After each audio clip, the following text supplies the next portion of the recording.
If you're into Bitcoin and you're concerned about privacy, this video's for you. They lied to us about what Bitcoin is. They told us it was an investment. Stack it, watch the number go up, don't worry about anything else. And I fell for it. And because of that, I was careless with my privacy and I made mistakes I can't undo. But I've spent over a year figuring out what I should have been doing all along. And that's what this video is about. I'm going to tell you exactly what I do differently now, including how I sell Bitcoin without destroying my privacy. To understand what I got wrong, you need to understand why I got into Bitcoin in the first place. Back in the day, I was just learning about how school sucks, taxation is theft, and that I may be the only person in the whole world who understands this truth. Then, all of a sudden, I hear about Bitcoin on Russia Today. Some bald guy was talking about it with an effeminate man in a bow tie. And I was interested. So I immediately went to Mt. Gox to buy a few thousand coins. Lucky for me, I already had an account from the year before to sell my Magic the Gathering cards. Then I got another 500 coins from a Bitcoin faucet, went to the Bitcoin embassy, bought another 1,000 at the ATM there, and finally I met a random guy at McDonald's to buy a few thousand more. He didn't smell very good, but I had a quarter pounder and it was delicious. So all in all, not a terrible experience. Unfortunately for me, this isn't actually how and when I got into Bitcoin. This is the story of the early Bitcoiner. Back then, you had local Bitcoins and cash deals. Bitcoiners were trying to build a circular economy by convincing merchants to accept Bitcoin. Today, things have changed. You have Coinbase shitcoin casino yacht parties and people treating Bitcoin like an investment instead of a tool for freedom. Back then, it was cypherpunks. Today, it's fat scammers and KYC normies.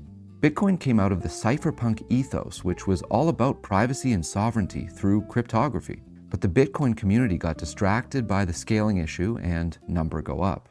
Privacy was no longer a priority. In my case, I first heard about Bitcoin in the post-libertarian era. You remember when the fat naked guy was dancing on stage at the Libertarian Party conference in 2016? Yeah, that's around the time I first really looked into it. I didn't buy any right away and my timing could have been better, but timing the market was never the point. Financial sovereignty was. I was interested in Bitcoin for sovereignty and as a rebellion against fiat currency, but nobody was talking about privacy back then, and I just assumed that it was private enough. That assumption cost me. Bitcoin is a fully public ledger. Every transaction we ever make is visible to anyone. They just need to check a blockchain explorer like mempool.space. Chain analysis firms like Chainalysis exist specifically to track and trace and sell all this data. They work with all the major exchanges and governments. I recommend you read the book Tracers in the Dark by Andy Greenberg for the full story on how effed you are if you aren't careful about how you use Bitcoin. I thought I was being careful, doing everything by the book for maximum privacy. I bought all my Bitcoin privately from ATMs and from dealers with cash. It was really sketchy sometimes. Standing in front of a Bitcoin ATM, feeding in $100 bills, hoping nobody was watching me. Some of these ATMs were in the middle of a shopping mall. I covered the camera on the ATM with a sticky note, something I would still do today. And I still remember meeting this one older guy at a coffee shop a few times, handing him a wad of cash under the table like I was buying something illicit. And after all this, one day I needed cash and I sold my Bitcoin at a KYC exchange without taking any precautions, such as using CoinJoin. All of my No-KYC private addresses were linked together now because I wasn't aware of how Bitcoin really worked. I was careless. When I realized what I'd done, I panicked. All those addresses I'd kept private, all that time spent at the ATMs, the cash deals, all of it was linked together in one stupid transaction. And now it was linked to my name and my home address at a KYC exchange. I even thought about selling everything and starting from scratch, just nuking it all and pretending it never happened, which honestly wouldn't have been a bad idea. That's how bad it felt. Anyway, I didn't end up selling it all. I didn't stop using Bitcoin because it is still sovereign wealth. Transactions can't be censored. You don't need to ask for permission to use your Bitcoin wealth like you do with your money in the bank. And here's the thing, Bitcoin can do so many things. It can be digital gold that you store on your computer. And it's also a sovereign and potentially private payment method. You can send it anywhere in the world for almost free, and anyone can store it on their phone or computer. Try doing that with gold bullion. So yeah, the number probably will continue going up because Bitcoin is an amazing evolution of sovereign finance. There are two lies about Bitcoin privacy, and both of them are so wrong.